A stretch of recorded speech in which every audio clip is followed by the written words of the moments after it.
Praise the lord. ఈరోజు మనం 36వ కీర్తన చదువుకుందాం. భక్తిహీనుల హృదయంలో అతిక్రమము దేవోక్తి వలె పలుకుచున్నది.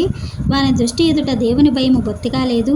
వాని దోషము బయలుపడి అసహ్యముగా కనపడు వరకు అది వాని దృష్టి ఎదుట వాని ముఖస్థుతి చేయుచున్నది. వాని నోటి మాటలు పాపమునకు కపటమునకు ఆస్పదములు. బుద్ధి కలిగి ప్రవర్తింపను మేలు చేయను వాడు మానివేసి ఉన్నాడు. వాడు మంచము మీదనే పాపయోచనను యోచించును. వాడు కాని నడతలు నడుచువాడు. చెడుతనము వానికి అసహ్యము కాదు. యెహోవా, నీ కృప ఆకాశమునంటుచున్నది. నీ సత్య సంధత్వము అంతరిక్షమునంటుచున్నది. నీ నీతి దేవుని పర్వతములతో సమానము. నీ న్యాయ విధులు మహాగాధములు.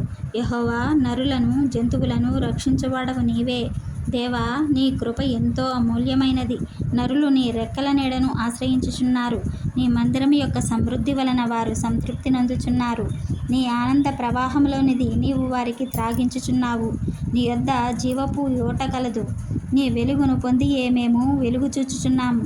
నిన్ను ఎరిగిన వాని ఎడల నీ కృపను, యథార్థ హృదయుల ఎడల నీ నీతిని ఎడతెగక నిలుపుము. గర్విష్ఠుల పాదములను నా మీదకి రానియకుము. భక్తిహీనుల చేతిని నన్ను పారదోలనీయకుము. అదిగో, పాపము చేయువారు అక్కడ పడియున్నారు. లేవలేకుండా వారు పడద్రోయబడి ఉన్నారు. ఆమేన్.